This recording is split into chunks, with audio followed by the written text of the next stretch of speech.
مساء الخير دكتور، كيفك؟ أنا ونورا، وبتخيل كتير من الأشخاص يلي موجودين بهالعالم يلي عم بيركزوا هلا على الإبادة اللي عم بتتم بغزة. سعيدين إنه عم نحكي مع بعض، بس بدنا نتحدث بالإنجليزي إذا أمكن. This is a podcast that is titled Long Form, and it's produced by Jadaliya. Our inspiration for these discussions is the well-known quote by Antonio Gramsci, titled, or in quote, "The old world is dying and the new world is, or struggles to be born. Now is the time of monsters." My name is Bassam Haddad, and together with my guest co-host Noura are exploring this theme with a series of guests whose work has provided valuable insights into these issues. And for this episode, we're delighted to be speaking with you, Dr. Ghassan Abu-Sittah, an exceptional human being, a doctor, a physician, and a warrior in your own right. We are very lucky to have you with us, Dr. Ghassan. Ahlan wa sahlan. A very warm welcome to Long Conversations podcast. We are very much looking to this conversation, and we are going to have a long-form conversation that is pretty much conversational. There will be very little structure, and we can go wherever we'd like to go and wherever you'd like to go. I'll say a couple of words about you. Dr. Ghassan Abu-Sittah and Professor Ghassan Abu-Sittah is a multi-award winning plastic and reconstructive surgeon with a reputation as one of the world's leading specialists in craniofacial surgery, facial aesthetics, cleft lip and palate surgery, and trauma-related injuries. A beacon of courage and humanitarianism, Ghassan Abu-Sittah is a prominent war surgeon who has selflessly put himself in harm's way, volunteering to treat patients in the most treacherous conflict zones throughout his career, most recently and most prominently in Gaza. He has championed the cause of war-injured patients, particularly children, with an indomitable spirit and a firm stance for human rights and the freedom of Palestine. I will start by the question we ask everyone, which is, in your mind, in your opinion, are we experiencing a transformation or disintegration of the international order? Or is this order experiencing yet one more challenge from which it will recover and perhaps emerge stronger than before? Are we going to go back to business as usual? So we put this question to everyone, and I would love to put it to you. So there's no doubt that Western imperialism is jettisoning a lot of the tools of the trade. From the founding myths of the Western liberal state that came about after the Second World War, which is human rights, rules-based world order, ICC, ICJ, all of these tools of Western liberalism that were used to justify a lot of imperialist interventions are literally being set alight by Western governments in order to not protect Israel, just this racial colony, but also protect the genocidal project and ensure its longevity. And in this process of setting fire to its tools, one cannot but ask, what do they expect to do in the day after? How will Europe and North America conduct foreign policy without the tools that they've used over the last 50, 60 years? How will they conduct their war against Russia, conduct their war against China, devoid of these mechanisms? Now, what we've also witnessed is that the genocide and the support of Western governments to the genocide has acted as a vehicle for that hastened the arrival of the far right into the mainstream and into rule in the United States, in Germany, and even in the United Kingdom, where the center has shifted so far to the right that even those parties that pretend to be center centrist parties are actually, when you think about it, are on the far right of parties as existed 20, 30 years ago. Now, structurally, I believe that the biggest challenge facing global capital is that of surplus populations. And we see in Palestine, politically surplus Palestinians are being erased through genocidal means. And in the global north, economically surplus populations are witnessing a social murder through austerity measures, through denial of access to healthcare, denial of access to welfare, which aims at shortening their lives. And we have medical literature that shows life expectancy in certain parts of the United Kingdom or amongst certain populations in the United States that are almost a decade difference between them and the richer part of the population. And so within the political economy of global capitalism, there is a problem that parts of the population are no longer economically desirable and therefore are surplus to need. And politically, globally, for the imperialist project to function, there are politically surplus populations like the Palestinians who have to be erased. I want to obviously center our work in Gaza as it's ethical, it's responsible, but I want to pick up on this strand really quickly, just to maybe highlight some of the connections that you're making. You're suggesting to us that there is a relationship between this program of removing surplus populations and the way that Gaza has almost primed audiences to allow it. Not only has it primed audiences to allow it, but it's given an opportunity for these far right, as you describe them, political parties to come to power. How would you trace that? Do you think that this was an opportunity that they jumped on? Or do you think that this is racism that they're taking advantage of, an anti-Palestinian, anti-Muslim racism that they're taking advantage of to drive their agendas home? So there's no doubt that, as we saw before the 7th of October, Zionism had crossed that Rubicon in elimination to using genocidal means. And we saw that in Hawara and the pogroms that were increasing in intensity and in frequency in the West Bank. Also, there is no doubt that the issue of surplus population and the problem with economically surplus population we were witnessing already in the austerity measures in the West, in the almost the kind of return to Victorian language about the deserving poor and the undeserving poor, to justify social murder within government spending, and the complete othering of socially surplus populations, which are the migrants and the refugees crossing the Mediterranean, and, as we became fully aware, intentionally being drowned in the Mediterranean by European naval ships. What Gaza has allowed them to do through the performative violence of the genocide and the intentionally performative violence of the genocide is the brutalization of the population who has been watching this and creating an acceptable level of brutality that anything that falls now below Gaza feels as something not deserving of the description of a war or a crime, because we've been taken to the very end of what is imaginable in terms of brutality. And what it's also allowed, this brutalism, is the normalization of the anti-humanist tendency within the new right.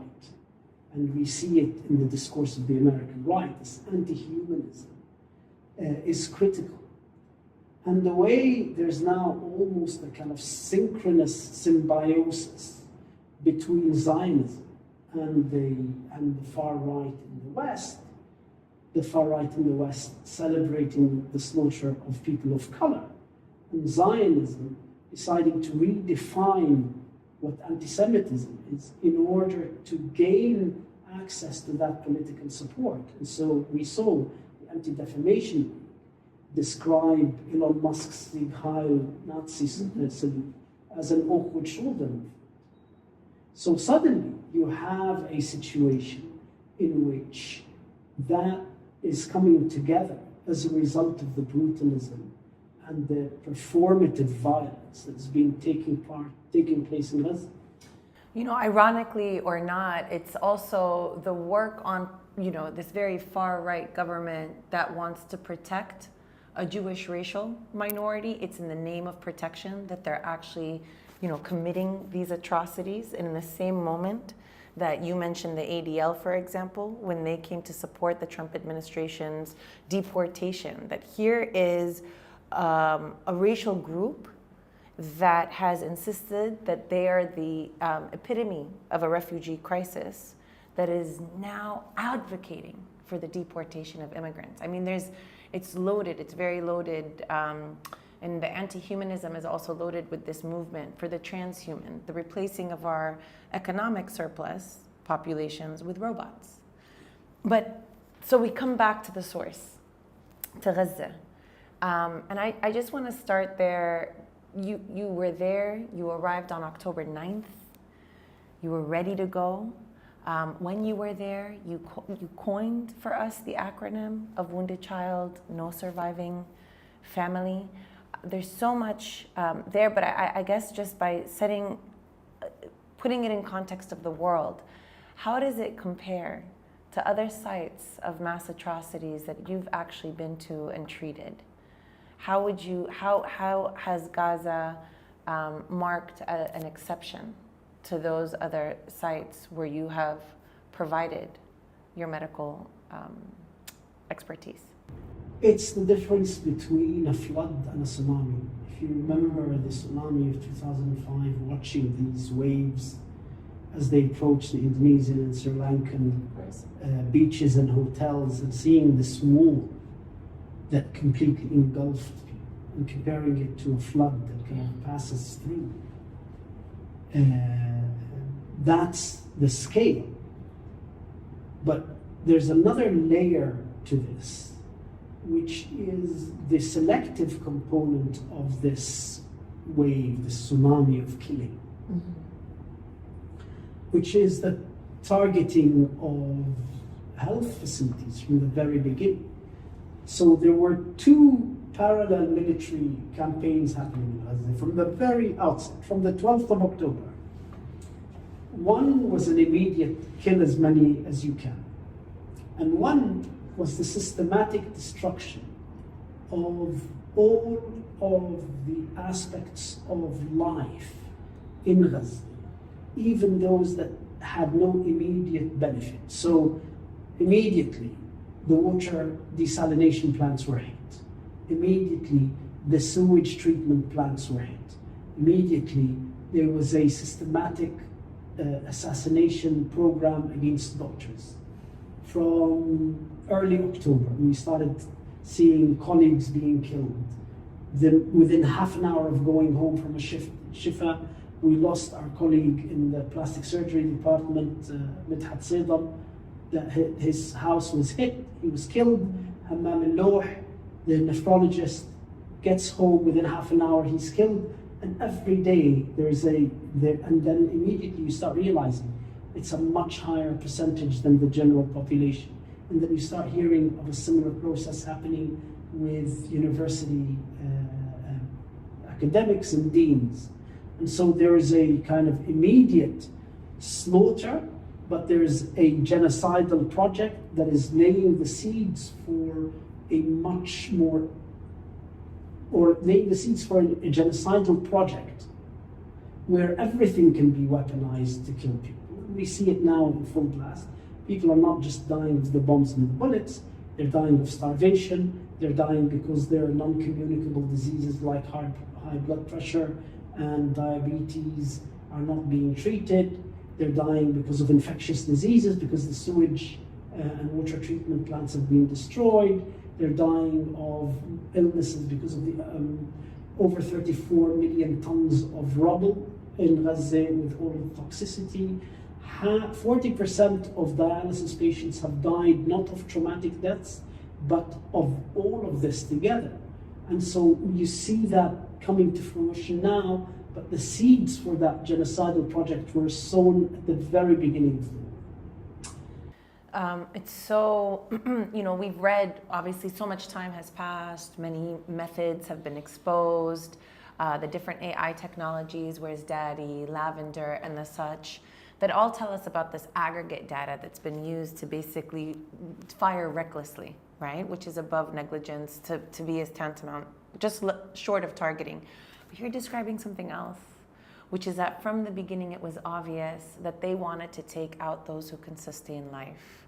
And we actually saw sort of seeds of that because Gaza has been the site of large-scale assaults since 2008 to the present. And we saw in 2014 the 51-day assault, which was unprecedented at the time of experimenting with weapons.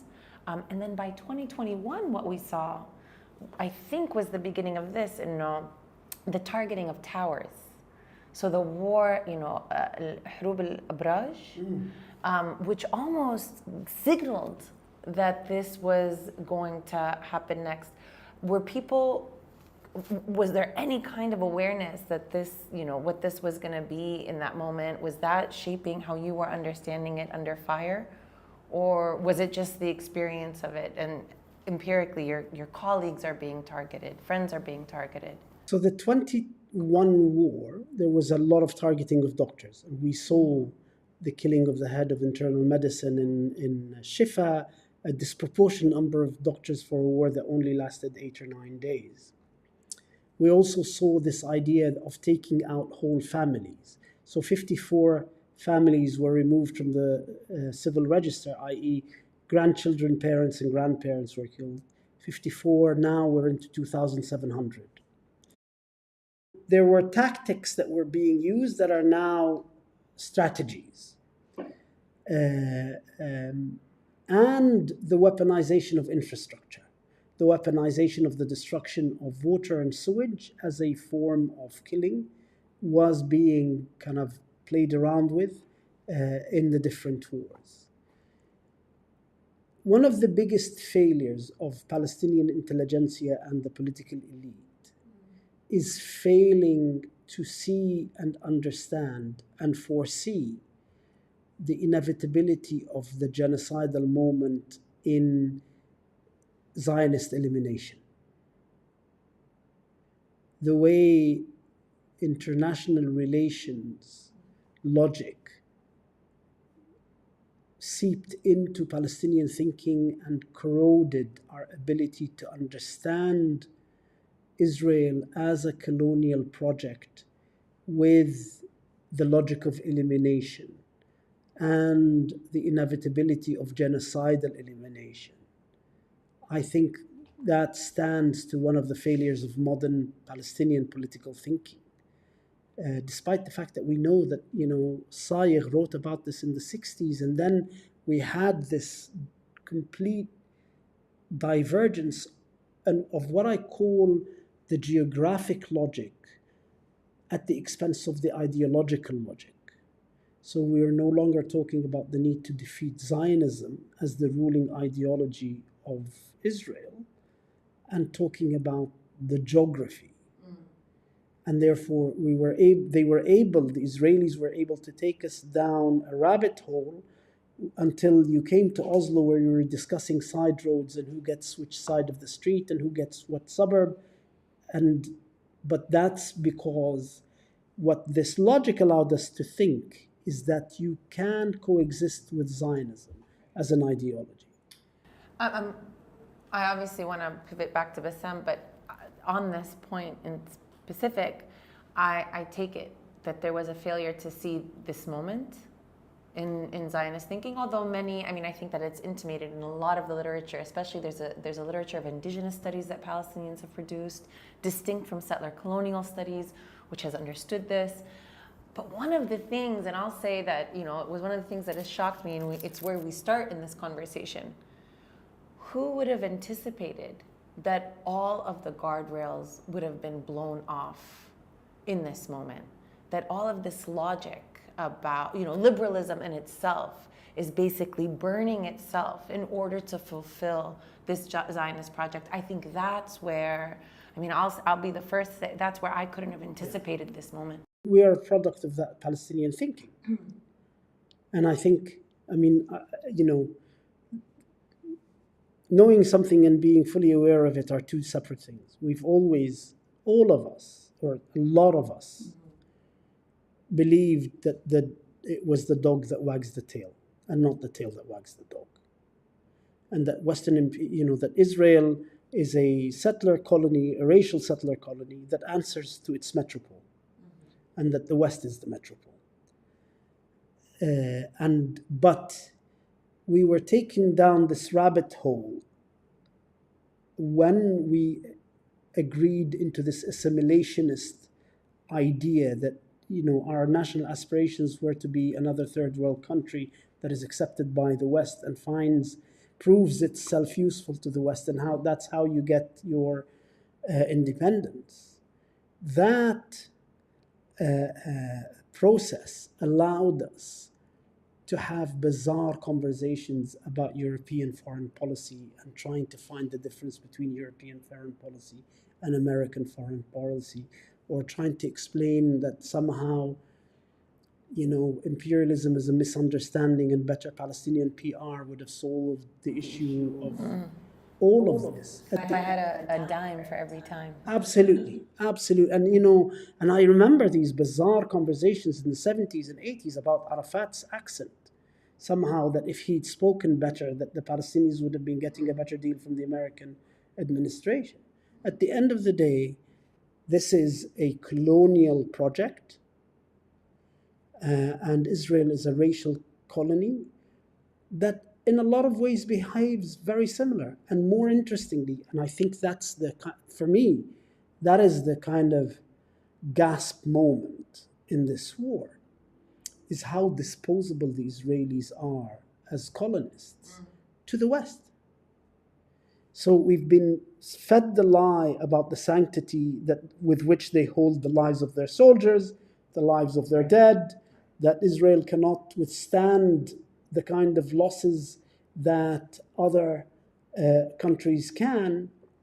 And now we see, especially in the last month or so, on average 3 to 4 Israeli soldiers being killed every day, and the war continuing, because like the settlers that were sent to North America and the settlers that were sent to Australia, they were lesser citizens of the metropole than their counterparts that stayed behind. Dr. Ghassan, I want to ask about a couple of questions that might be related. The second one will be your immediate impulse to actually go to Gaza right after October 7th. And we had talked about this together. I would like you to talk about this second, but first, if you can tell us in comparative perspective, in a bit more detail, in general, how would your experience in Gaza compare to other events, atrocities, tragedies, calamities that you have actually observed, witnessed, and worked within in the past decades?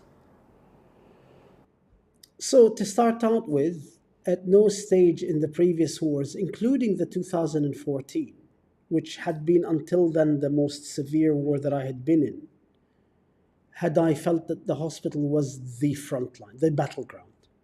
And in this war, you really felt that the hospital was the battle. From the massacre of the 17th of October in Al Ahli Hospital, and then every day after that, you really felt that this is where the battle was happening. And, the nights where we were, after they surrounded Al Ahli, when we would close multiple doors when we went to sleep in Al Ahli Hospital, after they surrounded Shifa, and I was isolated in Al Ahli, and we could hear the quadcopters coming into the hospital and going around the hospital. That for me had never been an experience. Interestingly enough, yeah, I felt that during the war in Lebanon, Israel's war in Lebanon, when they were bombing the hospitals here, and they were gradually following a very similar modus operandi of killing ambulance people, killing field hospitals, and then bombing the roads leading into hospitals, and then bombing the buildings close to a hospital with such a large bomb that all of the rubble would, and then eventually they would bomb a hospital. That's the first one. The second one is the sheer scale of it has never been described. Maybe in terms of numbers per day in the First World War or in some of the Iraq-Iran war battles, just the sheer number. I mean, an air raid that brings 800 wounded from Jabalia to and you would be in a room, or which is a huge room of the emergency department in Shifa Hospital, and you had patients on the floors, on the desks, on the chairs, everything, it's just that sense of being submerged by this wave of human suffering and screaming and wailing and the smell of flesh and the smell of burnt clothes, but just on a scale that after 30 years of doing this kind of work, I had never seen.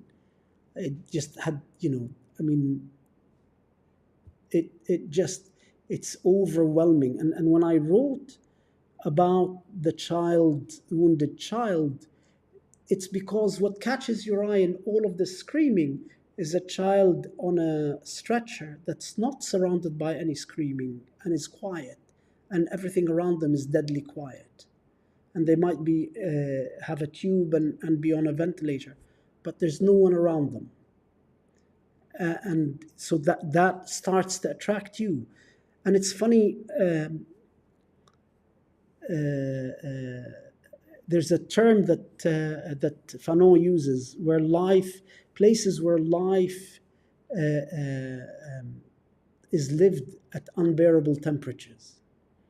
And it's that moment when you're in that setting, life is lived at unbearable temperatures. Just a quick follow-up.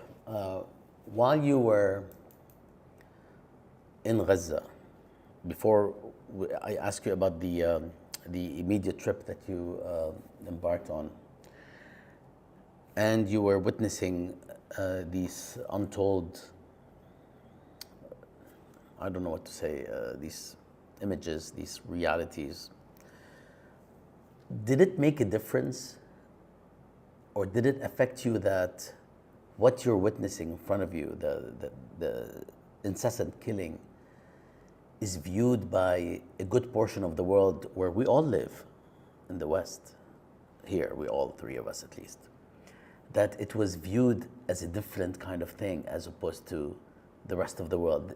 Did this make a difference at any point? Maybe not at the point of action, maybe, but how did that strike you, that there is a portion of human beings that sees this differently? I saw it and I understood it from the kind of questions that I was being asked by Western journalists on a nightly basis.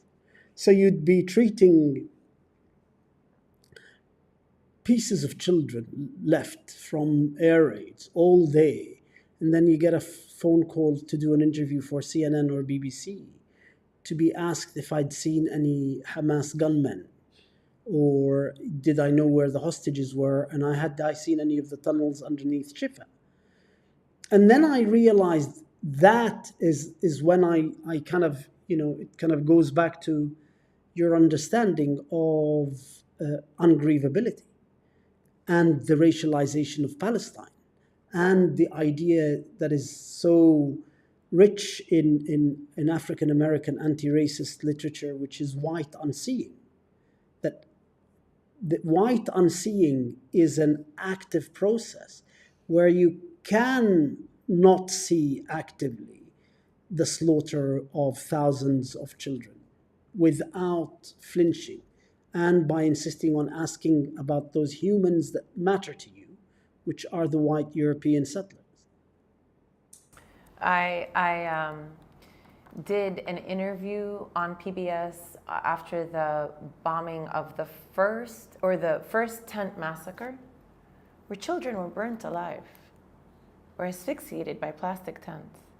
And I wanted to get past the cold language that we can use intellectually or even legally to describe that to the broadcaster, the anchor, who responded with a question of, but what do I make of how 6 million Jews feel about Hamas?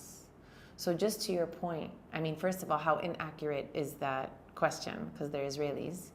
But to the point of the worst possible thing that can happen to anybody's babies is happening. But what he's telling you is not... Unfortunately. What she's telling you is, I want you to accept the racial ladder 100%. and accept your place in the racial ladder. And what's necessary. And so at the very beginning of all of the interviews, I understood the question as saying, let us put the different colors of the people in the different rungs of the racial ladder so that we can start a conversation, so that maybe towards the conversation, if you show me that you're a victim enough, I can move you to maybe up one rung, but that's it. Because, one of the most devastating things while in Gaza and after Gaza, especially living in the UK, is the realization, had the Israelis killed that many kittens, Western audiences would have been absolutely livid. They would have been apocalyptic about their response. But it is what the success of the genocide is the way that Israel was able to tap into the essence of European, and what I mean by European, old European and new European identity. We have to accept that colonialism is a formative moment in European identity. Europeans became Europeans in 1750 when the Spanish statelets joined and then sent Christopher Columbus. That's when Europeans became Europeans. And with that colonial formative part, the genocidal instinct is a critical part of European identity. It is the only thing that, and what proves it is the Holocaust. The fact that Europe accepted that or decided that the Holocaust was a genocide, but not the Namibian genocide was a genocide that was committed by the Germans and took out 80% of the Namibian population, or the 10 million Congolese was not a genocide, established or protected for its use in Gaza the idea of the acceptability of genocide as long as it's not committed against other white people. And it becomes a genocide when it happens within Europe's shores. I mean, that's precisely then it becomes a genocide. Then it becomes a genocide. Although, in that case, they understand full well that genocide is a story about their identity, but not when it's happening against others. I just want to pick up on this point that you were sharing with us now in regards to kittens versus our babies. And I mean, here we pick up on the idea of the demanding, and I remember I wrote this on October 10th, 2023, the violence of demanding perfect victims, right?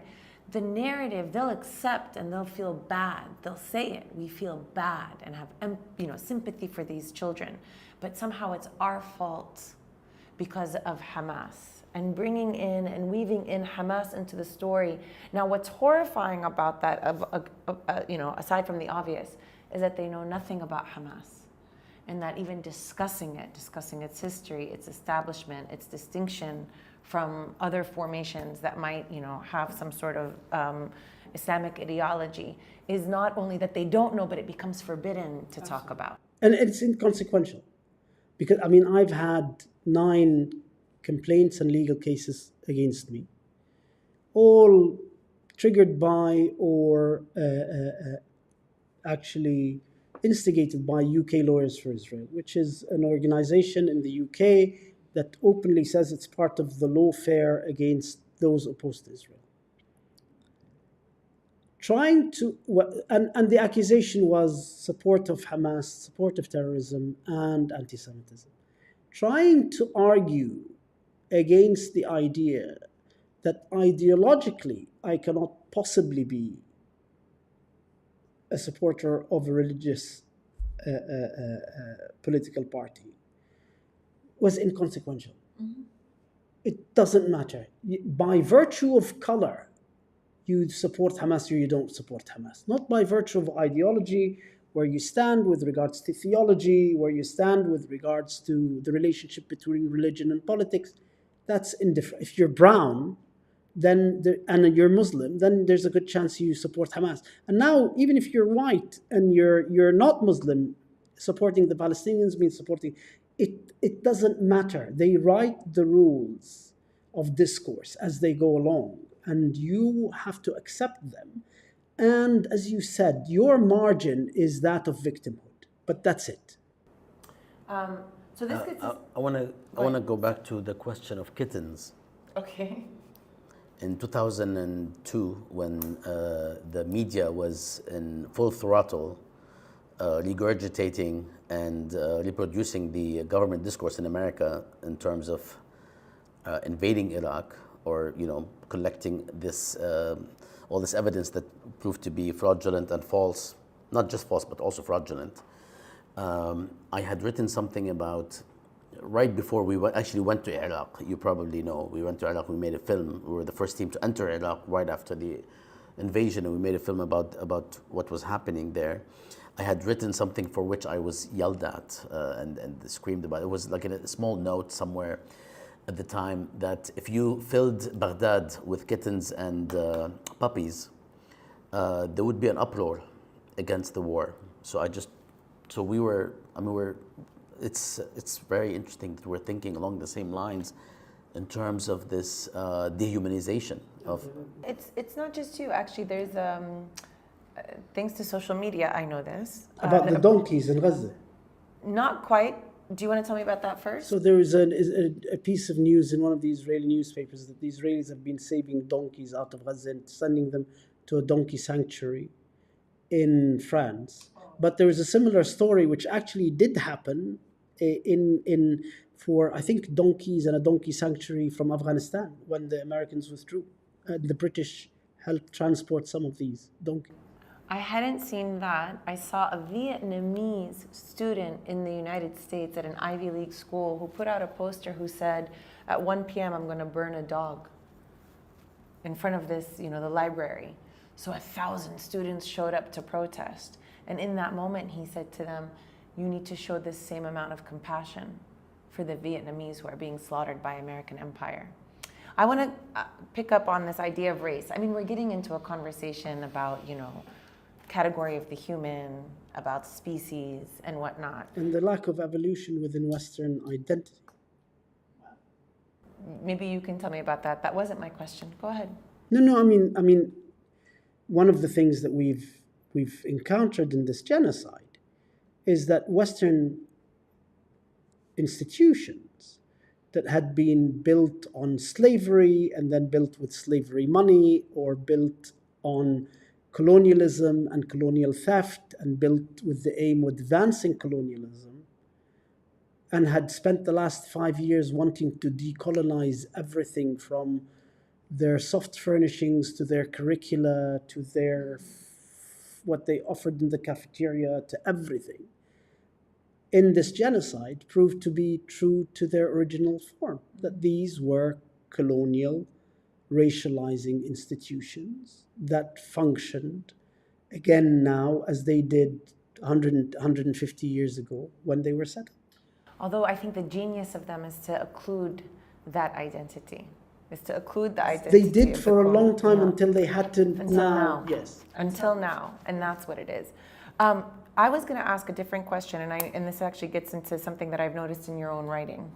But as you tell us, this idea that we were talking about Hamas and how it's treated, it's, for me, for anybody that's critical, infuriating that after 648 days, there's still horror that, about what Hamas did on October 7th, and yet 648 days of beheaded children, burned alive, never leans into the monstrosity of the West, let's say, because it's, particularly of Zionists, but also of the broader West. It indicates that the problem is this ontological kind of belief that nothing the Israelis do can shift them out of being victims, and nothing Palestinians do can shift them from being culpable. Right? But it's also about the racial ratio. That there is no point in which your life will be equal to that of an Israeli, and therefore there's no tipping point where the balance would shift in your favor. Where we can have this conversation. If enough of you were killed, there's no point in which this could happen. Even arithmetics don't matter. Oh, absolutely, absolutely. But I mean, to go back to kind of Western identity,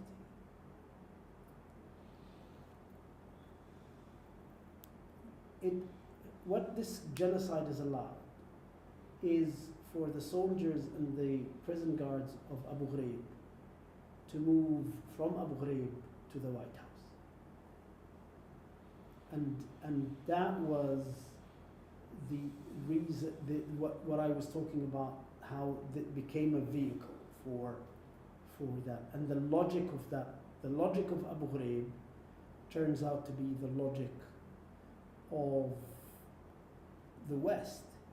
But you no longer needed to keep that hidden in the dungeons of Abu Ghraib. You can now have a defense minister who has walked literally, it looks like he's walked out of Abu Ghraib from torturing and tormenting naked Iraqis to becoming defense minister. I mean, I think it would be really ironic for a lot of young people to know that it was actually pictures from Abu Ghraib that catapulted, right, an American public as well as a Supreme Court to decide that they had, jurisdiction that, over these atrocities, versus in this moment, there's not even that possibility because of how far right everything is shifted. But back to the race question. Yes, the arithmetics, the value of life, but the thing that you're also telling us about is something that we know is universal, and it's one of the things that's reflected in your work.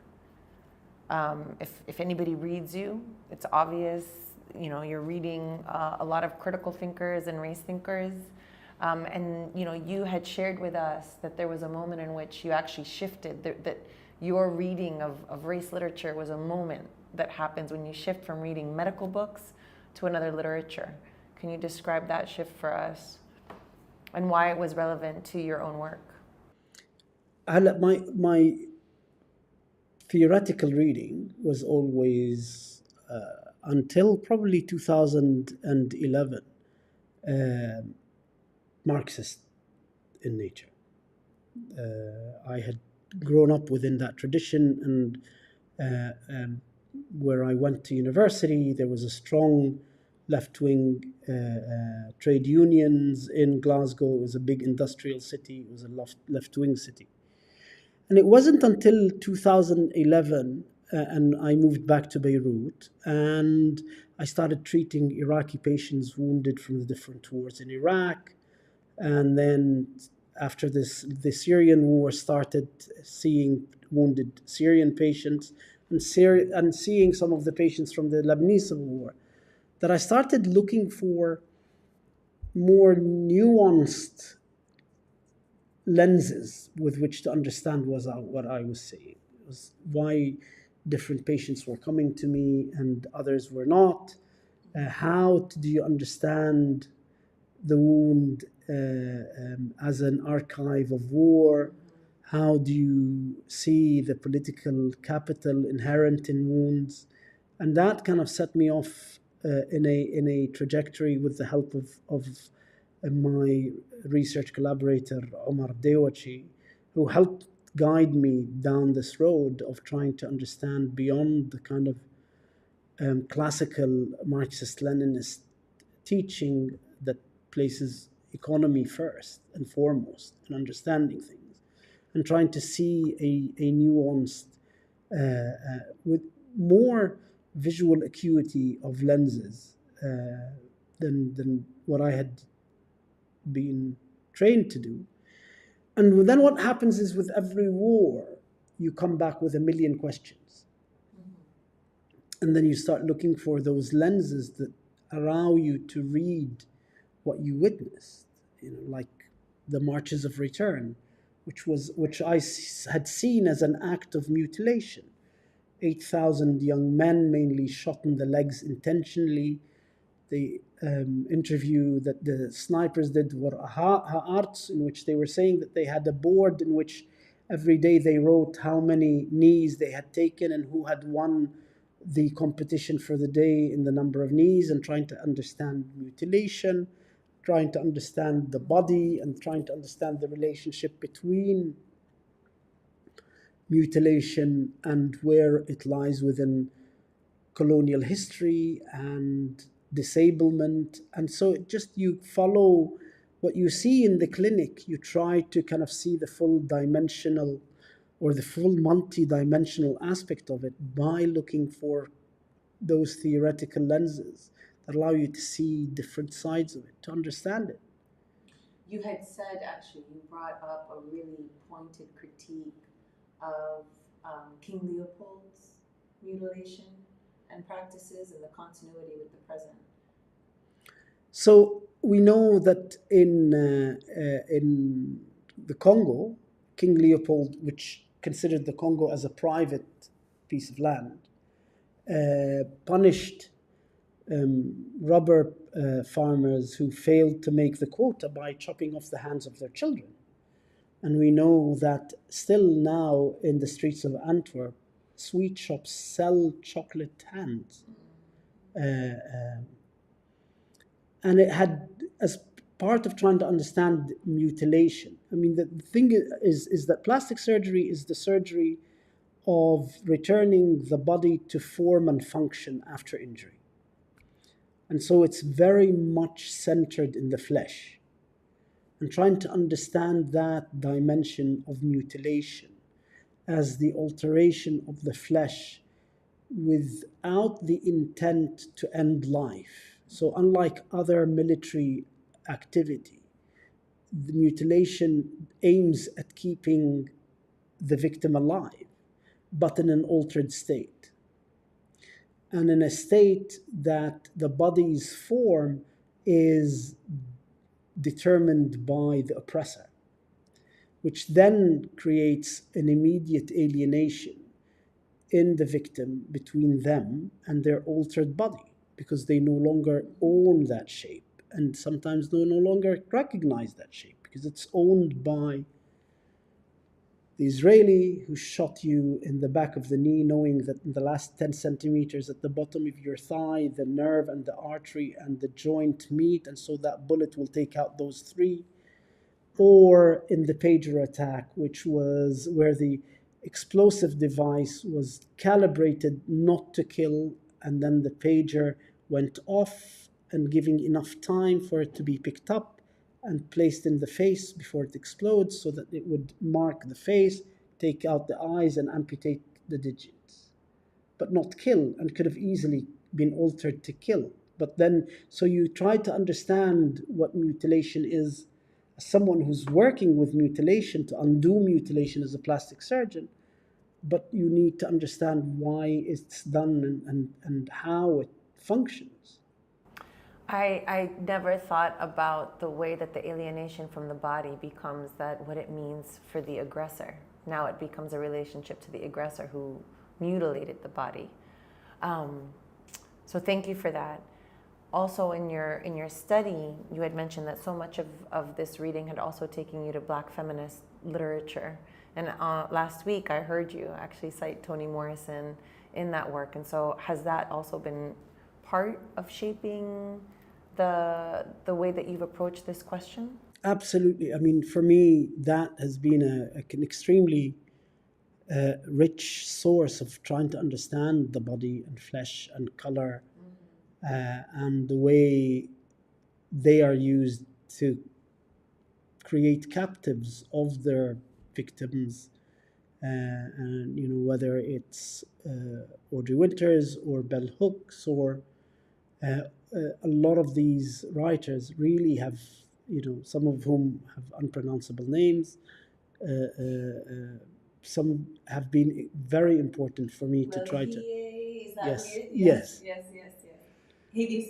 Habeas viscus. And I'm sure when they wrote them, they didn't think that a plastic surgeon would find them interesting. But in plastic surgery, you do deal with the flesh, you do deal with form and function, and you do deal with the idea of where aesthetic is functional and where aesthetic is not functional. This actually goes back to something else that you had been saying about the body, the flesh, and the relationship between land and flesh and marking the colonial encounter. So how does that, just taking the body back to the land, what is the relationship between that and the way that you've been thinking about it in colonial violence? So settler colonialism starts the day after the land is occupied. Mm-hmm. And therefore, it aims, or it's obsessed with eternity. The French were convinced that they were going to be in Algeria forever. The Israelis think that the Israeli state will remain forever. And therefore, that longevity or that obsession with eternity means that the body of the indigenous population becomes the battleground. Disabling it, weakening it, marking it.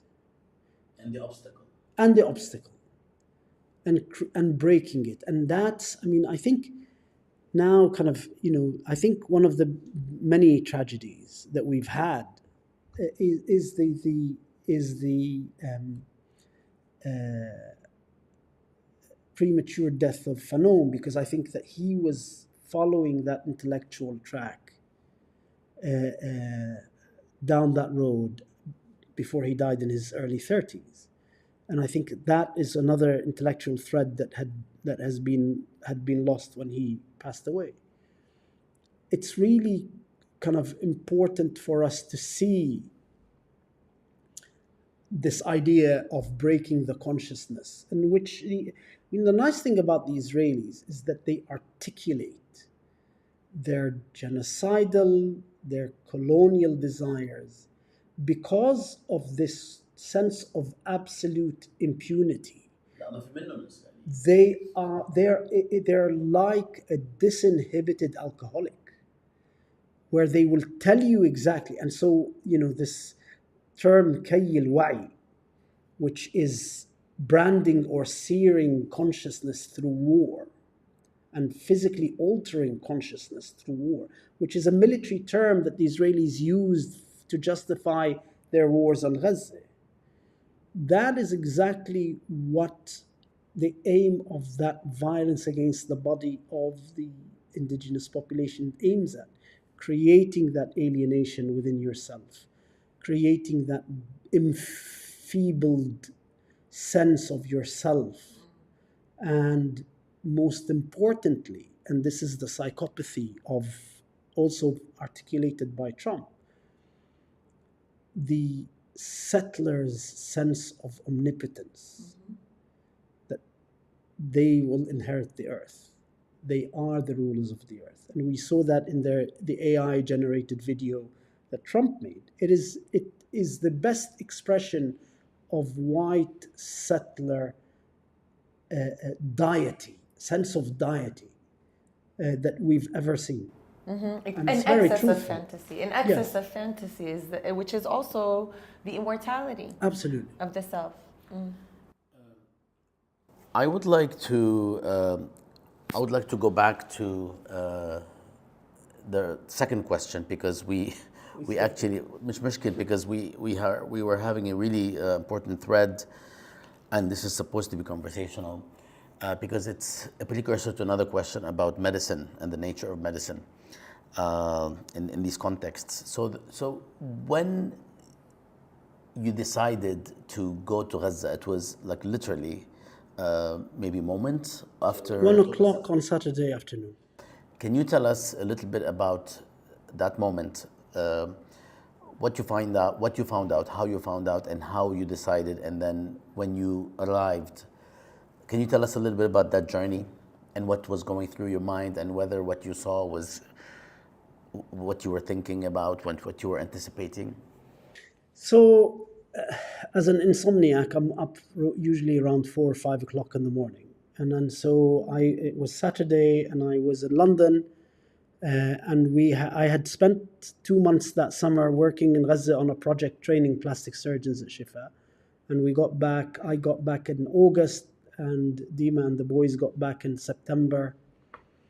And I woke up and I turned on the TV and, pottering around, and just slowly on the outside of your field of vision, you start noticing on TV that there's something bizarre happening, and it was unfolding. And by 1 o'clock, I'd realized that what was about to happen at that stage was a worse version of 2014 in my mind, that this is going to be worse than 2014. And I had gotten in touch with a very good and close friend at MSF she was still running the Middle East cell at MSF. And I said, what had been happening is the Israelis had been preventing humanitarian teams going in through areas. So I said, listen, I can get in through Rafah. Let me get in through Rafah. If I'm in, then you can say that you had sent me as a volunteer. So by Sunday morning, I was on the flight to Cairo, and then at 4 o'clock in the morning, you get a taxi to Rafah. And got in on the Monday morning. I was outside Rafah at 7 o'clock in the morning. At 8, when it opened, I went in. I was through by 11 o'clock. By 1 o'clock, the Israelis bombed Rafah. I got to my uncle's house in Gaza, and I thought that's where because it's walking distance from Shifa, I thought I'll stay there, it's comfortable. And then every day, as I did in the 2014 war, I'll walk to Shifa. Within half an hour, the whole neighborhood was in the streets. They were evacuating. There was an evacuation. Remember, Rimal was bombed the first night. So we had to move to another cousin's house, and then we got pinned down that night. There was 300 air raids. So I didn't make it into Shifa Hospital until the Tuesday, the 10th. And I remember walking in through the gates of Shifa and running into Dr. Abu-Sittah, who had been arrested, and Dr. Abu Rish, and Dr. Marwan Abu Sa'da, who's still there, and them joking, saying, we only know that it's really bad when we see you. So that was my entry, and I stayed in the system until I left, literally. Moved around in ambulances, but I'd never, I slept in a trolley in the operating room for the duration of the war. We were watching you throughout, so many of us, on television, on social media, and until today, as you know, in the past few weeks, every day we have an average of 100 Palestinians killed by Israel, many of them seeking food. And then we see what's happening at the hospital. We see what's happening at the hospital, but we don't see, most of the time, who's filming and how they're filming and how they're documenting. Can you tell us a little bit about that experience when you are dealing with, what is unfathomable right in front of you, and there's cameras and people trying to document? Can you just tell us about this dynamic? What does it do? Is it disturbing? Is it something that you just are used to? Is it something that you have any qualms about? I'm just interested because we were in previous modes, we were in quote unquote danger zones when we were filming, for instance, in Iraq or Palestine or Lebanon. But I was never in a situation like this where you're immediately dealing with victims, especially children. Can you tell us about that dynamic at hospitals in terms of the documentation Is it something that you support? Is it something that you think can go too far? Or So in the emergency room, you just see them out the corner of your eye. You're so focused on the person that you're treating and making sure that there are not others that need more urgent attention. And you see these cameras and they're kind of trying to move around you. In terms of more intrusive interviews, you try to accommodate, but sometimes you're angry. If the world hasn't figured it out by now, another 10 seconds of footage is not, another screaming child is not gonna, it's not gonna turn things around. And it's funny, it's this idea of unseeing. I think the problem is that Palestinians have not figured out unseeing. One of the images from the press conference, and I remember seeing this guy and this, if you remember, I was on the podium and there were lots of bodies and there was this guy holding his baby's beheaded body in front of the cameras, and he would move in front of the cameras thinking that if the world only sees. And I remember seeing him doing this, and I remember thinking of The Invisible Man, which is a novel that came out in the 1920s, and the first novel that talked about how racist white unseeing is an active thing, and that this poor man doesn't realize that there's a skill of unseeing. That they don't. It wasn't by mistake that the world hasn't seen his beheaded child. If he puts his beheaded child in front of the camera for the following week, the world will still unsee his child. And then imaginarily see beheaded children that were not even beheaded. Yes. Yes. Yes. Yeah, it goes hand in hand. so that brings me to another question about, and for those of us who are not steeped in these concepts and terminology, the difference, if you can tell us a little bit about the difference between humanitarian medicine and liberation medicine, which I know that you address, and can you tell us a bit more about this distinction? So if you think about the idea that grew out in the second part of, especially in the second part of the 20th century, that the provision of healthcare was always considered either an adjunct to revolution or part of revolutionary struggle. And the attacks on health workers were part of the repression against them. So, and this is something I only found out a few days ago when I was reading a book about the history of the Algerian Revolution, is that the French, there were 25 Algerian doctors when the revolution started in 58. By 61, the French had disappeared 7 of them, publicly executed 2, and drove 12 out of clinical practice. So liberation medicine had grown initially within the Palestinian and Lebanese sphere in the 50s from the generation that had been studying medicine in the region, in Cairo, in the AUB. And then when they graduated, they discovered that their nation was a nation of refugees, and there were all of these clinics that were providing free healthcare in Haddad, in the Lebanese camps here. And then it started to evolve with the evolution of the PLO and the Palestine Red Crescent Society as a formative part and a founding part of the PLO. And then the whole experience of the PLO in the 60s and 70s in Lebanon, with the siege of Tel el-Zatar and the massacre of Tel el-Zatar and the role that the doctors played in the siege of Tel el-Zatar.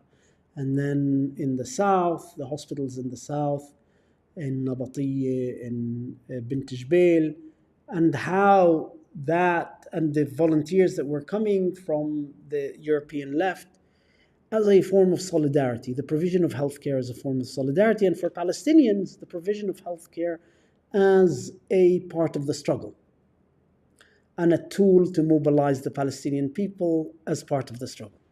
And we saw that how, despite 82 and then the end of the PLO here, it then reappeared in the first intifada in the form of the medical relief committees and the health workers committees as an intrinsic part of the struggle of the first intifada. And at the same time, globally, you had the idea articulated by Che Guevara that actually health has to wait for the revolution to succeed. And as a doctor, he forsake his medical career because he believed that real health will only happen once the revolution succeeds. And then you had that evolution into the work that Fanon did, in which he centered provision of healthcare as part of the liberation struggle. And then with his demise and the growth of humanitarianism, you had the idea that actually real humanitarian medicine had to be neutral and not take sides. And then it kept morally eroding until it became a justification for imperial intervention in Somalia. And now you can humanitarianize the genocide, and we can see humanitarianism actually coexisting with genocide. This idea that there is no conflict between humanitarian activity and an ongoing, fully fledged genocide. And that humanitarian organizations can, in all faith, claim that they're making a difference in the middle of a genocide, as they do in their ads towards their funders. Liberation medicine views the act of the provision of healthcare as a central part of the struggle, particularly in colonial struggles where the politics of death and the politics of erasure and the politics of the destruction and the dismantlement of the indigenous body are central to colonial violence, and the politics of healing and strengthening that body are part of the politics of the resistance. And that in order to engage in the medicine as a form of solidarity, there are certain conditions. Respect for sovereignty, not just individual sovereignty, but collective sovereignty of the Palestinians, that you place yourself at the service of the Palestinians, not try to create parallel systems that undermine the sovereignty of Palestinians, that you are part of a struggle, as opposed to some bizarre notion that you're neutral to the struggle, that you accept as a Westerner that you are complicit by virtue of where you come from and the government to whom you're paying your taxes in the slaughter of these people, and that your presence is there to strengthen and amplify their struggle rather than to save them. And that this solidarity aims at allowing them to continue their struggle. And that medical assistance that you might provide is only effective if it can prolong their resistance to their oppression, because the health consequences of that oppression can only end if the oppression ends. Can I just capture that? I think, because I've been thinking about it as well, that here the primary distinction is not merely to save a life, but prolong the possibility and the potential to resist. Absolutely. All right. Thank you. I want to ask a quick follow-up before I'll give Noura the last word, because طولنا عليك, we kept you for too long. So this is a difficult question for me, at least. When you observe children, especially the preteen, because they're, the way they process information is on average a little different than, 14 and over or 13 over. Like little kids, when they wake up from surgery and they discover that they're missing limbs, I don't know if this is a question, it's just on my mind. It's been on my mind. How do they process what they are observing in the omission in their body? I mean, I don't know if this is something that is even... But have they even had anesthesia? Initially, they were getting anesthetic. So I'll tell you, some of them think that it'll grow back. Some of them cannot process the loss of their parents in order to be able to you see, children at that age know danger by reading their parents' faces rather than by assessing their own injury. And therefore, the screaming is for the parent so that they can tell them if this is the right thing or the wrong thing to happen. That's the devastating thing. Or it's okay. Or it'll be okay.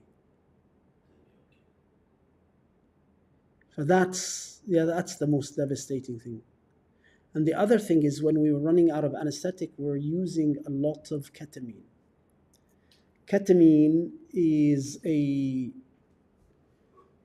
World War I medication that now is used as a veterinary anesthetic, but it's still the go-to anesthetic in wars, especially when you have no resources. And the problem with it is, as you wake up from the anesthetic, you have flashbacks of the injury. And so you hear them screaming through the whole episode of the bombing. As if it was happening. Oh.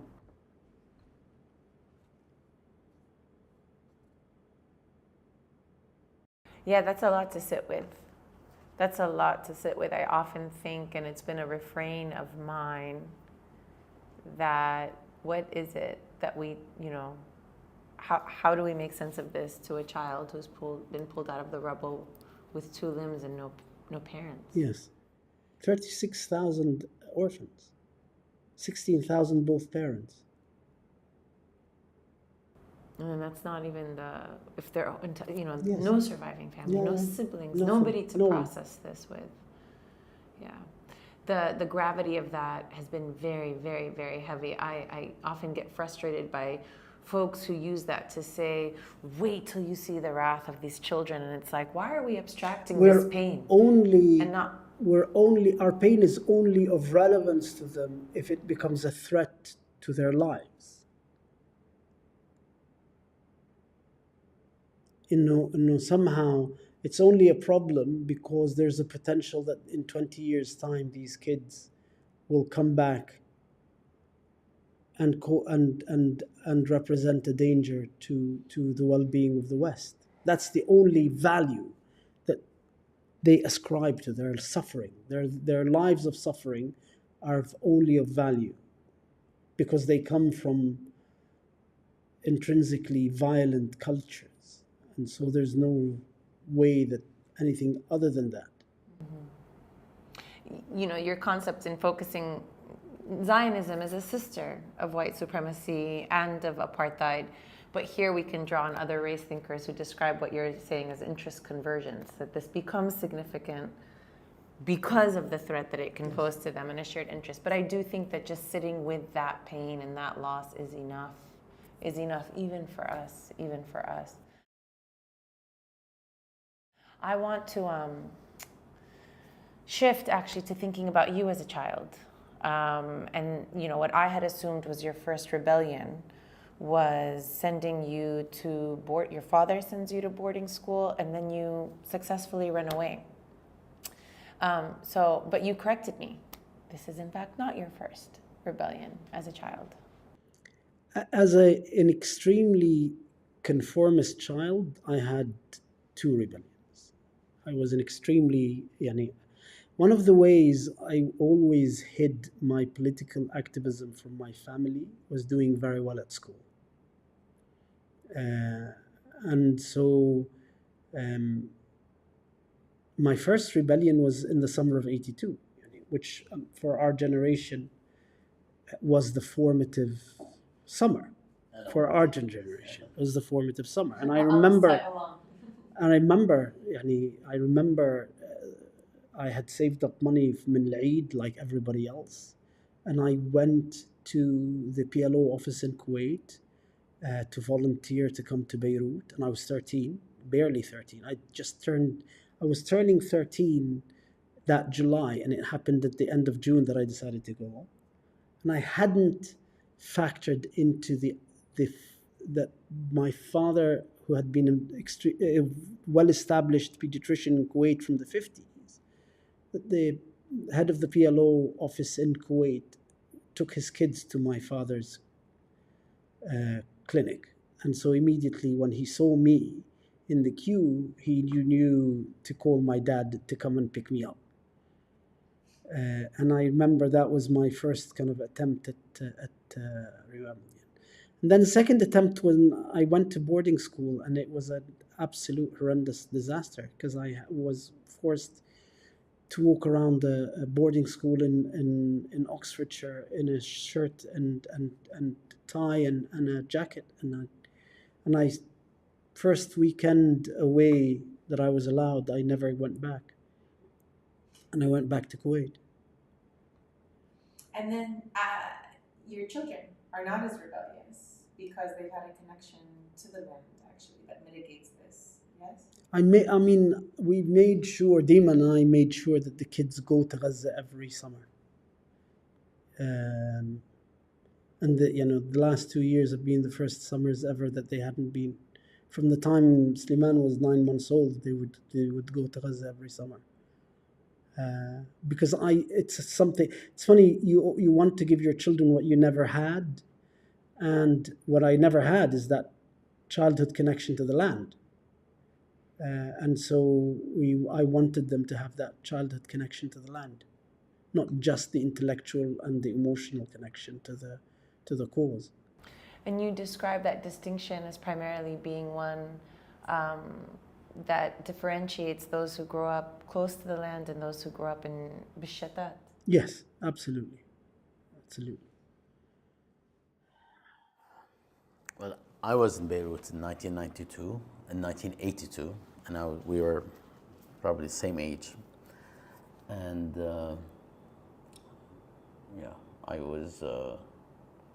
I probably didn't have as much of a consciousness as you to want to, because you were maybe elsewhere, and it was I remember vividly those days, and I was also in Beirut in 2006, exactly right on both times on the line. 2006 is the only war I did not go to because Sliman had been 2 years old, and I went into a kind of almost like an existential crisis in thinking, should you be doing this with a child? And so I didn't go. And by the time the 2009 war came, I resolved that and decided, yes, you do, because you have to be true to yourself before you can be true to your kids. Well, I think on that note, I think it's a good lesson for all of us, and also the ways that we show up and how we can show up with integrity, especially in moments when that's for sale and also for survival. Ghassan, I don't know what to tell you, but thank you so much for sitting with us and sharing. I know that Noura and I can speak with you for much longer time, and we've already met and talked, and we probably will talk again. But thanks for sharing this with us and with a lot of people who will be paying attention, listening, watching. And thanks to Noura for being my co-host. Thank you for letting me join you. أهلا وسهلا. Yeah. Usually it's Mu'in Rabbani. I took permission from Mu'in. Thank you, Maureen. Yeah, and we actually hope we don't talk to you again about these things, Yeah. so that maybe they will not happen. But something tells me, based on what's happening today, Absolutely. next door in Syria, and what's been Today happening, is unbelievable. It's part of it is thoroughly humiliating, and I don't think I felt like crying as much as I did today from the scene, because we don't have any affinity to a Ministry of Defense, but that sense of national humiliation, that sense of what they call in Arabic al-istibaha, watching that happen. But at the same time, a sense that Zionism has become an ideology with no ideas other than killing. And it's like when you only have a single note to play, and it's the same note you keep playing over and over again because you're devoid of any other notes. And even when the other is actually trying to speak with you, like exactly what happened today. Literally, it's when you cannot, there are certain illnesses, neurological illnesses, where people lose the ability to sense anything other than pain. So temperature is interpreted as pain, touch is interpreted as pain. Israelis, it's that kind of disease where everything is interpreted as the need for violence, and you lose all the tools. And so you become reduced to a tactic rather than you have under your disposal a series or a milieu of tactics. You can just do this. And so that's all you do. Not because it's your go-to plan, because you have now been reduced to this, which is a continuous violence. And you can graft this onto campuses in the US where even critique of Israel killing is received as pain and harm to the listener who supports Israel. I was just going to say that I have a dear friend, therapist, so along the same, medicine as well, who describes that we have the same reaction to discomfort and danger, that the nervous system reacts in the same way. So that these students, literally because of the function of being uncomfortable, are claiming danger, and yet because of their sensibilities mattering more. Yes. That now we have Columbia University just today putting out a new, very clear code of student conduct. I mean, this pales in comparison to this broader question, but very clear code of student conduct that any attack on Zionism will be interpreted as part of a harassment policy. But nobody draws the analogy with the fact that there are white people who become uncomfortable when they see black people in the same train carriage, and they feel danger through the presence of black people. Sheer presence, yes. Hey. Well, shall we release Dr. We Ghassan? will, but I also want to say that I wouldn't give them that much credit. I do think that there's a lot that we don't know about, and we're seeing that now. I mean, claims of white genocide are not only real, but they're being acted upon. What I'm saying is that there's no link between that being interpreted as just a form of racism and that being interpreted as a form of racism. That if you say, I don't want to be in this train carriage because there's an African or a Chinese person, you're labeled as a racist. But if you say that I do not want to be in this space because these people look Palestinian or wear Palestinian cultural icons, you're not labeled as a racist. Yeah. These are the logics of racism as a narrative as well. Anyway, we keep trying to end this. Obviously, we don't want to.